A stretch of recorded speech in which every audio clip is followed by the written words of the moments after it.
नमस्कार।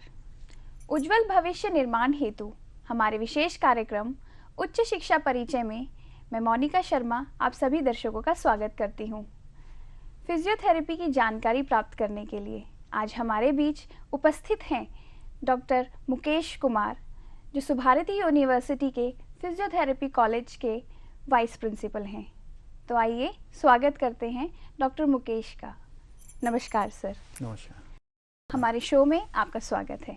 डॉक्टर साहब, मैं आपसे जानना चाहूँगी कि फिजियोथेरेपिस्ट और फिजियो इस तरह के शब्द आजकल काफ़ी प्रचलन में हैं, तो इन शब्दों का वास्तविक अर्थ क्या है? मैं यहाँ पर दर्शकों को ये बताना चाहूँगा कि फिजियोथेरेपी एक ऐसा ट्रीटमेंट है जिसके द्वारा हम अपने पेशेंट्स को ट्रीट करते हैं या उन्हें सही करने की कोशिश करते हैं। और इसमें मैं आपको क्लियर करना चाहूँगा कि फिजियोथेरेपी जो वर्ड है वो एक तरह से जो सही शब्दों का इस्तेमाल होता है वो होता है फिजिकल थेरेपी। मीन्स आपको फिजिकल एलिमेंट्स के द्वारा हम लोग ट्रीट करते हैं।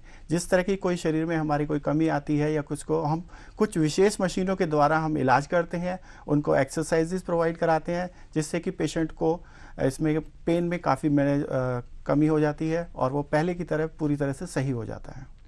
तो सर, मैं जानना चाहूँगी कि आपने अभी बताया कि हम अपने पेशेंट्स को पेन मैनेजमेंट वगैरह कराते हैं, तो मैं आपके चिकित्सा में होने वाली विधियों के बारे में जानना चाहूँगी कि किन विधियों के द्वारा आप चिकित्सा करते हैं।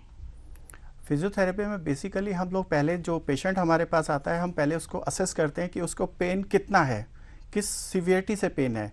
फिर उसके अकॉर्डिंग हम उसकी बीमारी के हिसाब से उसमें मशीनों का हम सिलेक्शन करते हैं कि किस मशीन से उसको इलाज किया जाता है। बेसिकली हमारी जो मशीनें हैं वो इलेक्ट्रोथेरेपी बेस्ड होती हैं, जिनमें हम इलेक्ट्रोथेरेपी मशीन में इलेक्ट्रिक मशीनों का इस्तेमाल करते हैं, जिससे कि हमारा पेन मैनेजमेंट होता है। जब पेन मैनेज हो जाता है उसके बाद हम पेशेंट को एक्सरसाइज प्रोग्राम के ऊपर ले जाते हैं और उसको घर के करने के लिए कुछ एक्सरसाइजेज बताते हैं, जिससे वो रेगुलर घर पर अपने आप एक्सरसाइजेज करते हैं और काफ़ी सही हो जाते हैं। तो एक्सरसाइज और आपने कहा मशीन्स, तो क्या आप इन दोनों पद्धतियों को मिलाकर एक्सरसाइज कराते हैं दोनों को, या अलग अलग ट्रीटमेंट देते हैं? कि पहले तो मैं आपको यहाँ पे बताना चाहता हूँ कि पेन में जब कोई आपको ज़्यादा दर्द हो रहा है तो कोई एक्सरसाइज करने की आवश्यकता नहीं होती, क्योंकि यदि दर्द के दौरान आप कोई एक्सरसाइज करते हैं तो आपका दर्द और ज़्यादा बढ़ जाता है। तो सबसे पहले हमारा काम होगा कि हम पेन को कम करें, जिससे कि हमारे एक्सरसाइज करने का एक तरीका होता है कि जिससे कि हम लोग कंफर्टेबल फील करें, और एक्सरसाइज उसके बाद हम शुरू करते हैं। तो सर, मैं मशीनों के बारे में आपसे जानना चाहूँगी कि आपने बताया कि हम मशीनों के द्वारा भी इलाज करते हैं, तो किस प्रकार की मशीनें होती हैं, इनका किस किस तरह से इस्तेमाल किया जाता है, थोड़ा हमें बताएं। मशीनें तो आजकल देखिएगा कि एक नया साइंस का युग आ गया है। वो सब नई नई लेटेस्ट मशीनें आ गई हैं जो पहले हमारे यहाँ पर चलती थी, जैसे शॉर्ट वेव डायथेरेपी है, ट्रैक्शन है, या फिर हमारी जो जर्नल स्टिमुलेटर्स हैं, टेंस हैं, ये तो सभी करते थे। लेकिन आज के नए दौर में तो बिल्कुल नई नई मशीनें आ गई हैं, जैसे कि लेज़र है, माइक्रोवेव डायथेरेपी है, हाई फ्रीक्वेंसी करंट्स होते हैं, रशियन करंट्स हैं, उन सब का हम इस्तेमाल करते हैं। ये लेज़र मैंने अभी आपसे सुना, तो लेज़र में हम लोग बहुत प्रचलित हैं लेज़र नाम से, ये बहुत प्रचलन में है, डांस शोज़ में भी आता है, सैन्य उपकरणों में भी आता है, यहाँ तक कि आँखों के इलाज में भी हम सुनते हैं कि लेज़र का काम है। तो क्या फिजियोथेरेपी में भी लेज़र उपयोगी होता है? यहाँ मैं आपको एक क्लियर करना चाहता हूँ कि लेज़र की डिफरेंट वैरायटीज़ होती हैं जो डिपेंड करती हैं उसकी वेवलेंथ पे। कुछ लेज़र ऐसी होती हैं कि जो हम सर्जिकल प्रोसेस में भी यूज़ करते हैं, मेडिकल में भी यूज़ होती हैं, शोज़ में भी यूज़ करते हैं, लेकिन वो डिपेंड करता है किस टाइप की लेज़र आप यूज़ कर रहे हैं। हमारे यहाँ बेसिकली लेज़र यूज़ की जाती है पेन मैनेजमेंट के लिए, जिसको हम बोल सकते हैं कि उसका एक थेरेपेटिक यूजेज होता है कि आप पेन मैनेज करने के लिए उसको यूज़ कर रहे हैं। तो डिफरेंट टाइप के लेज़र्स मार्केट में अवेलेबल हैं जो डिफरेंट टाइप से काम करते हैं और उसी हिसाब से उनके बेनिफिट्स आते हैं। सर, मैं ये भी एक क्वेश्चन आपसे पूछना चाहूँगी पहले कि किन किन बीमारियों में, कैसे कैसे परेशानियों में फिजियोथेरेपी उपयोगी है, किन कैसे सहायक है? यहाँ पर तो देखिए, मैं आपको बीमारियाँ तो बहुत सारी हैं और उनका सबका परिचय देना तो यहाँ पर इस समय पॉसिबल नहीं है, लेकिन मैं आपको बताता हूँ कि दो मेन प्रकार की हमारी बीमारियाँ होती हैं। जैसे कि एक तो इन्फ्लेमेटरी कंडीशंस होती हैं, दूसरा होता है डीजेनरेटिव चेंजेस, यानी कि जो कि हमारी एज के साथ साथ बढ़ते हैं। इन्फ्लेमेशन होता है कि एकदम एक्यूट स्टेज हुआ, पेन हुआ और दर्द बढ़ गया, तो उसको हम ट्रीट करने के लिए डिफरेंट मशीनें यूज़ करते हैं। एक डिजनरेटिव चेंजेस है जिसमें कि डिजनरेशन यानी कि लॉन्ग टाइम प्रोसेस है, उसको सही करने के लिए हमारे पास डिफरेंट मशीनें अलग से यूज़ करते हैं हम लोग। तो उसके लिए एक लंबा इलाज की ज़रूरत होती है, जिसके लिए हमें दूसरी मशीनों का सहारा लेना पड़ता है। डिजेनरेटिव चेंजेस मतलब बुढ़ापे की तरफ बढ़ना। तो ये तो सिर्फ डिजेनरेटिव चेंजेस तो सिर्फ उम्र बढ़ने पर दिखाई देंगे, और इन्फ्लामेटरी कंडीशंस आपने बताई, तो ये तो बहुत लंबा, बहुत सारा बड़ा क्षेत्र है जिसमें इन्फ्लामेटरी कंडीशन आती है। तो सभी को हम लोग इलाज करते हैं, सभी को इलाज करते हैं? देखिए, इन्फ्लेमेशन तो किसी को कहीं भी कभी भी हो सकता है, उसमें होने पे ज़्यादा टाइम नहीं लगता है कि कभी भी इन्फ्लेमेशन हो गया, पेन बढ़ गया और उसको सबसाइड करना एक बहुत चैलेंज होता है कि एकदम आप उसको कंट्रोल करें। सबसे पहले तो पेन कंट्रोल करना होता है, ठीक है।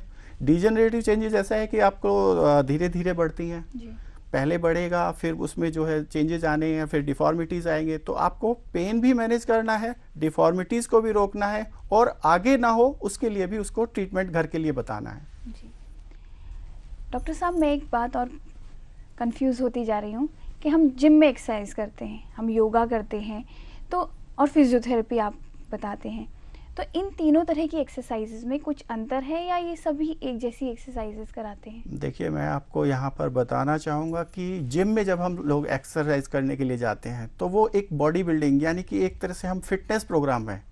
वहाँ पर कोई पेशेंट नहीं जा रहा है, हमारे क्लिनिक या हमारे सेंटर्स पे जो आ रहा है वो अपनी बीमारी लेकर आ रहा है, तो हमें बीमारी को सही करना है। फिटनेस तो उसकी बाद की बात है। फिटनेस के लिए हम उसको एक्सरसाइज बताएंगे सही तरीके से, क्या करना है क्या नहीं करना है, डू एंड डोंट्स हम उसको क्लियर करके बताते हैं। लेकिन जिम में ऐसा कुछ नहीं है। जिम में तो आदमी जाता है, अपनी एक्सरसाइज करता है, फिटनेस के लिए कर रहा है, तो इसमें ये डिफरेंस होता है। सर, एक क्वेश्चन आया कि अगर कोई फिजियोथेरेपी कराने के लिए पेशेंट आपके यहाँ आना चाहे तो क्या उसको रेफरल लेकर आना पड़ता है किसी अन्य डॉक्टर का, या वह डायरेक्ट आपके पास आकर मिल सकता है? यहाँ पर आपने एक अच्छा सवाल पूछा है कि कैसे डायरेक्ट भी आ सकते हैं या नहीं आ सकते हैं। इसमें मैं बताना चाहता हूँ कि अगर पेशेंट को कोई प्रॉब्लम है और वो डायरेक्ट आता है हमारे पास, या हमको भी कुछ ऐसा कुछ होता है कि हमें डॉक्टर के पास भेजना है, तो हम दोनों एक दूसरे की सहायता लेते हैं कि डॉक्टर हमारे पास भी भेज सकते हैं, और हम विशेष कंडीशंस में डॉक्टर को रेफ़र कर देते हैं कि वो उसमें बताएं कि इसमें किस चीज़ की आवश्यकता है, तो हम उनको क्लियर कर देते हैं और वो हमारी हेल्प करते हैं, और हम उसको प्रॉब्लम्स को समझ के उसके अकॉर्डिंग फिर ट्रीटमेंट चालू करते हैं। सर, हमारे दर्शक यह जानना चाहेंगे कि फिजियोथेरेपी शिक्षा के अंतर्गत कौन कौन से कोर्सेज कराए जाते हैं? मैं यहाँ पे दर्शकों को बताना चाहूँगा कि सबसे पहले जो हमारे कोर्स स्टार्ट हुआ था वो डिप्लोमा कोर्सेज होते थे, उसके बाद फिर बैचलर कोर्सेज आए हैं, फिर मास्टर्स आ गए हैं, और अब लेटेस्ट तो PhD भी हो गई है। तो जिसके अकॉर्डिंग पहले हमारे पास डिप्लोमा होता था तो उसकी शॉर्ट ड्यूरेशन कम होती थी, 2.5 ईयर्स। उसके बाद फिर डिग्री कोर्सेज आए जिसमें 4.5 साल, 3.5 साल डिग्री कोर्सेज हो गए हैं। उसके बाद इसमें PhD प्रोग्राम और मास्टर प्रोग्राम आपका 2 साल का है, और फिर उसके बाद आप PhD कर सकते हैं। इन सभी प्रोग्राम्स को करने की शैक्षिक योग्यता, आई मीन एलिजिबिलिटी क्या है? देखिए, शैक्षिक योग्यता तो वही है जो किसी भी मेडिकल कोर्स की होती है, यानी कि 10+2 साइंस बायोलॉजी होना कंपलसरी है, और उसमें PCBE मैं आपको बताना चाहूँगा, physics, chemistry, biology and English, that is compulsory subjects. तो सर, मैं ये जानना चाहूँगी कि सुभारती यूनिवर्सिटी में जो आपका कॉलेज है, फिजियोथेरेपी कॉलेज, उसमें कौन कौन से कोर्सेज कराए जाते हैं? देखिए, मैं आपको यहाँ पर बताना चाहूँगा, सुभारती यूनिवर्सिटी में जो फिजियोथेरेपी कॉलेज है वो 1999 से चल रहा है, और शुरू से ही हमारे यहाँ पे बैचलर प्रोग्राम चल रहा है जिसमें BPT हमने स्टार्ट किया था, और 4.5 ईयर का कोर्स है जिसमें 4 साल तक पढ़ाई की जाती है, 6 महीने का इंटर्नशिप प्रोग्राम होता है। उसके बाद हमारे पास जब अपनी सुभारती यूनिवर्सिटी आई 2008 में, तो हमने मास्टर्स प्रोग्राम भी शुरू कर दिया है। मास्टर्स प्रोग्राम यानी कि हम मास्टर्स MPT के नाम से जानते हैं, मास्टर इन फिजियोथेरेपी, उसमें हमारे पास ये कोर्सेज हैं, और फ्यूचर में हमारे यहाँ पर हम PhD प्रोग्राम भी स्टार्ट करने की इसके बारे में सोच रहे हैं। जी, तो सर, जिन्होंने डिप्लोमा कहीं से किया हुआ है, अधूरी जानकारी या मजबूरी के कारण कोई डिप्लोमा कर चुके हैं, तो क्या सुभारती यूनिवर्सिटी में वो डिग्री कोर्सेज में एडमिशन ले सकते हैं? कुछ क्राइटेरिया है उसके ऊपर भी? यहाँ मैं बताना चाहूँगा कि हमारे यहाँ पर इस तरह का एक प्रावधान है, जिसी ने कहीं से कोई डिप्लोमा किया हुआ है, लेकिन उसमें एक कंडीशन है कि आपका डिप्लोमा गवर्नमेंट रिकॉग्नाइज होना चाहिए, कंप्लीट होना चाहिए, और जैसे ही वो हमारे यहाँ अप्लाई करता है तो उसको हम लेटरल एंट्री के द्वारा 1 साल की छूट देते हैं उसमें, और वो डायरेक्ट हमारे यहाँ सेकेंड ईयर में एडमिशन ले सकता है। लेकिन उसको कोर्स ड्यूरेशन वही पूरा 4.5 साल का ही करना होगा, उसके बाद वो एलिजिबल बीपीटी की तरह ही हो जाते हैं। जी सर, आपने बताया मास्टर्स प्रोग्राम भी हैं 2 साल के, तो क्या मास्टर्स प्रोग्राम सिर्फ क्वालिफिकेशन बढ़ाने के लिए किए जाते हैं या इनका अपना कोई स्पेशलाइज्ड फील्ड भी होता है? देखिए, मास्टर्स प्रोग्राम तो आप कह सकते हैं कि मास्टर्स अपने ज्ञान को, जो भी आपका फील्ड है, यदि आप उसे बढ़ाना चाहते हैं या रिसर्च लेवल पे जाना चाहते हैं तो आपको मास्टर प्रोग्राम करना जरूरी है। यदि आप किसी शिक्षण संस्था से जुड़ना चाहते हैं तो उसके लिए एलिजिबिलिटी क्राइटेरिया ये है कि आपका मास्टर्स होना कंपलसरी है। अगर आप मास्टर्स नहीं है तो किसी भी टीचिंग इंस्टीट्यूशन में एंट्री नहीं ले सकते। तो आपको, यदि आप पेशेंट देखना चाहते हैं तो आप बीपीटी करने के बाद भी कहीं पे भी देख सकते हैं, लेकिन अगर आप उसको टीचिंग लाइन में जाना चाह रहे हैं तो, और आप रिसर्च लेवल पे जाना चाह रहे हैं, तो आपको मास्टर्स करना कंपलसरी है। मास्टर्स करने के स्पेशलाइजेशन आपने बताया, तो कुछ अलग अलग क्षेत्र हैं मास्टर्स करने के, मुझे इसके बारे में थोड़ा जानकारी दीजिए। देखिए, एमपीटी के लिए हमारे यहाँ पर डिफरेंट ब्रांचेज होती हैं। जो मोस्ट कॉमनली ब्रांचेज हैं वो जैसे कि ऑर्थोपेडिक्स है, न्यूरोलॉजी है, और हमारे यहाँ स्पोर्ट्स फिजियोथेरेपी और कार्डियोवैस्कुलर में है। तो ये 4 ब्रांचेज तो हमारे यहाँ पर बहुत ही कॉमन मानी गई हैं। सभी लोग चाहते हैं कि वो ऑर्थोपेडिक्स में करें और या फिर हमारी न्यूरोलॉजी में करें, जिसमें हम न्यूरोलॉजिकल कंडीशंस में हम लोग करते हैं। और दूसरा हमारा जो सबसे बड़ा फील्ड आता है स्पोर्ट्स फिजियोथेरेपी। स्पोर्ट्स फिजियोथेरेपी एक ऐसी ब्रांच है जिसके अंदर आप लोग सभी स्पोर्ट्स के बारे में, फिजियोथेरेपी के बारे में, जो इंजरीज होती हैं उनको ट्रीट करने के लिए कैसे करते हैं, उसमें उनके बारे में हम जानकारी देते हैं।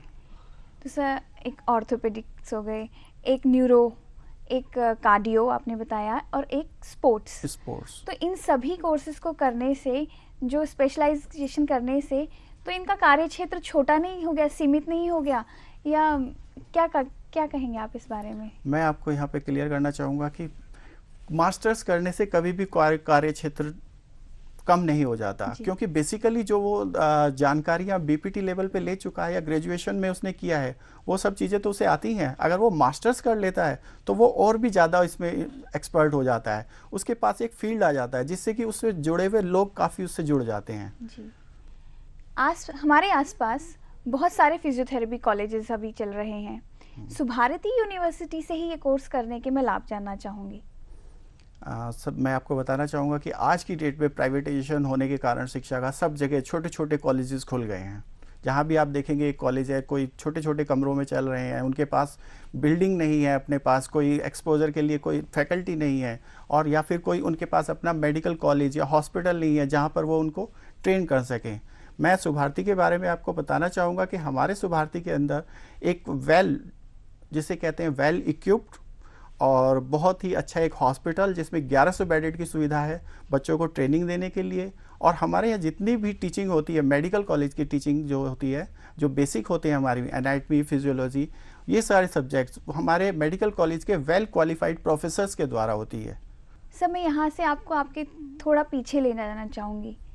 आपने ये कहा था कि इंटर्नशिप कराते हैं, तो आपके कॉलेजेस के बच्चों के लिए इंटर्नशिप किस तरह कराई जाती है, और जो बच्चे दूसरे किसी कॉलेजेस से पास हैं उनके लिए इंटर्नशिप का आपके कॉलेज में क्या प्रावधान है? जैसा कि मैंने आपको बताया कि हमारे साथ एक बहुत ही अच्छा वेल इक्विप्ड, बहुत बढ़िया वाला जिसे कह सकते हैं कि एक हॉस्पिटल जुड़ा हुआ है 1100 बेडेड। तो हमें इंटर्नशिप करने के लिए कहीं बाहर जाने की आवश्यकता नहीं पड़ती हैं। सारे सुपर स्पेशलिटी और सारे सेंटर्स हमारे यहाँ पर हैं, सभी तरह के पेशेंट्स हमारे पास आ रहे हैं, और स्टूडेंट्स को देखने के लिए कहीं बाहर जाने की ज़रूरत नहीं है। और यहाँ मैं क्लियर करना चाहूँगा कि जो आसपास के कॉलेजेस वाले हैं वो भी ये चाहते हैं कि उनके स्टूडेंट्स को ट्रेन करने के लिए वो हमारे यहाँ भेजते हैं। जी। और हम कुछ लोगों को हम इसके लिए परमिशन भी देते हैं। तो हमारे बच्चे को कहीं बाहर जाने की आवश्यकता नहीं होती, उसका कोई टाइम वेस्ट नहीं होता है। वो यहाँ से जैसे ही पास आउट होता है इंटर्नशिप हमारे यहाँ करता है, और उसको पेशेंट्स की कोई कमी नहीं होती, हर तरह के पेशेंट देखने को उसको ईजिली मिल जाते हैं। फिजियोथेरेपी कोर्स करने के बाद किस तरह के कार्य क्षेत्र में जॉब उपलब्ध हैं, कैसे क्षेत्र उपलब्ध हैं? देखिए सिंपल सा है, जैसे कि मैंने शुरू में ही बताया, अगर आप बीपीटी करते हैं केवल ग्रेजुएशन लेवल पे करते हैं तो ग्रेजुएशन करने के बाद अपना क्लिनिक खोलते हैं, आप कहीं भी प्राइवेट अपना जॉब कर सकते हैं। गवर्नमेंट में अप्लाई करते हैं, जैसी जॉब लगती है तो आप गवर्नमेंट में चले जाते हैं। दूसरा डिपेंड करता है कि आपने क्वालिफिकेशन क्या की हुई है। अगर आपने मास्टर्स किया हुआ है तो आप टीचिंग की लाइन में चले जाइएगा, और टीचिंग में चले जाते हैं तो आपके लिए तो बहुत बड़ा एक फील्ड खुल जाता है। दूसरा, आपने स्पेशलाइजेशन किस चीज़ में की हुई है, जिस भी आप स्पेशलाइजेशन करेंगे कि ऑर्थो में किया है, न्यूरो में किया है, स्पोर्ट्स में किया है। यहाँ मैं कहना चाहूँगा, अगर आपने स्पोर्ट्स वाली ब्रांच आपने चूज़ की है तो आज कोई भी ऐसी टीम नहीं होगी जिसके अंदर स्पोर्ट्स फिजियोथेरेपिस्ट की ज़रूरत नहीं पड़ती है। और स्पोर्ट्स फिजियोथेरेपी की इंडिया में नहीं, अब्रॉड में भी बहुत आवश्यकता पड़ती है। और हमारे चारों ब्रांचेस की बाहर काफ़ी डिमांड है। मैं यहाँ आपको क्लियर करना चाहूँगा कि हमारे बहुत सारे स्टूडेंट्स इस समय बाहर हैं जो कि बहुत वेल सेटल्ड हैं और अच्छे से अच्छा कर रहे हैं। जी सर, गवर्नमेंट जॉब अभी हमने आपसे सुना, तो गवर्नमेंट सेक्टर में भी फिजियोथेरेपी के लिए संभावनाएं हैं? या जैसे ही गवर्नमेंट जॉब निकलती हैं तो उसमें आप अप्लाई कर सकते हैं और उसके लिए आप पूरी तरह से एलिजिबल हैं। और यहाँ मैं आपको बताना चाहूँगा कि जैसे कि आपने मास्टर्स कंप्लीट कर लिया और रिसर्च की तरफ आप जाना चाहते हैं, तो रिसर्च लेवल पे आप जितना इसको करना चाहते हैं, आप बाहर जा सकते हैं, अपनी रिसर्च कंप्लीट कर सकते हैं। और जितने न्यूरो डेवलपमेंट, जब नए डेवलपमेंट्स हो रहे हैं उसके बारे में आप जानते हैं और अपने जो आपके ट्रीटमेंट प्रोग्राम है उनमें चेंजेस करके ज़्यादा से ज़्यादा पेशेंट्स को इसकी सुविधाएँ उपलब्ध करा सकते हैं। डॉक्टर साहब, हम जानना चाहेंगे कि यदि कोई बच्चा सुभारती यूनिवर्सिटी में एडमिशन लेना चाहता है आपके कॉलेज में, फिजियोथेरेपी कॉलेज में, तो उसके क्या क्राइटेरियाज हैं? मैं आपको बताना चाहता हूँ कि पहले तो यदि वो 10+2 और बायो से है तो वो हमारे यहाँ पे एलिजिबल हो जाता है। लेकिन इसके दो तरीके हैं। पहला, वो हमारा फॉर्म भरे, उसके बाद एंट्रेंस टेस्ट में रहे और उसमें क्वालिफाई हो जाता है तो उसका एडमिशन हो जाता है। दूसरा एक प्रोसेस होता है कि मेरिट बेस्ड, यानी कि मेरिट पे यदि हम उसको देखते हैं कि उसके मार्क्स अच्छे हैं और उसका इंटरव्यू कंडक्ट कराया जाता है तो उसके द्वारा भी हम उसको एडमिशन दे सकते हैं। सुभारती यूनिवर्सिटी में आपके कॉलेज में यदि कोई बच्चा एडमिशन लेता है तो क्या उसके लिए किसी प्रकार की छूट का प्रावधान भी है? यहाँ मैं बताना चाहूँगा कि जैसे कि यूनिवर्सिटी के रूल्स हैं उसके अकॉर्डिंग वो हमारे यहाँ पे अप्लाई करता है और हम देखते हैं कि उसके कितने मार्क्स हैं एंट्रेंस में, एंट्रेंस या फिर उसके जो क्वालिफाइंग एग्जाम है 10+2 उसमें कितने मार्क्स आए हैं, उसके हिसाब से हम उसको जो भी पॉलिसी है उसके अकॉर्डिंग हम लोग कंसेशन देते हैं। दूसरा, मैं यहाँ पे आपको क्लियर करना चाहूँगा कि जैसे हमारे कुछ आर्थिक रूप से कमज़ोर बच्चे हमारे यहाँ पर आ जाते हैं और वो चाहते हैं कि वो एडमिशन लें और आगे बढ़ना चाहते हैं, तो हम लोग उनको स्कॉलरशिप फॉर्म भरवाते हैं। हमारे यहाँ पे एक सेल बना हुआ है, वो उसकी हेल्प करता है पूरी तरह से। फॉर्म भरते हैं, वो फॉर्म आगे भेजे जाते हैं और समाज कल्याण विभाग उनको स्कॉलरशिप प्रोवाइड कराते हैं और उससे उनकी हेल्प हो जाती है और वो पढ़ जाते हैं पूरी तरह से और पूरा इसका लाभ उठाते हैं। फिजियोथेरेपी विषय के बारे में आज हमारे को इतनी सारी जानकारी, इतनी महत्वपूर्ण जानकारी देने के लिए हमारी तरफ से और हमारे सभी दर्शकों की तरफ से मैं आपका धन्यवाद करती हूँ। धन्यवाद सर। तो दर्शकों, आज हमने जाना फिजियोथेरेपी जैसे महत्वपूर्ण विषय के बारे में। इस विषय पर अन्य जानकारी प्राप्त करने के लिए आप हमारे स्क्रीन पर दिए गए नंबरों पर कॉल कर सकते हैं। इस श्रृंखला की अगली कड़ी के साथ किसी और महत्वपूर्ण विषय को लेकर फिर से प्रस्तुत होंगे। तब तक के लिए आज्ञा, नमस्कार।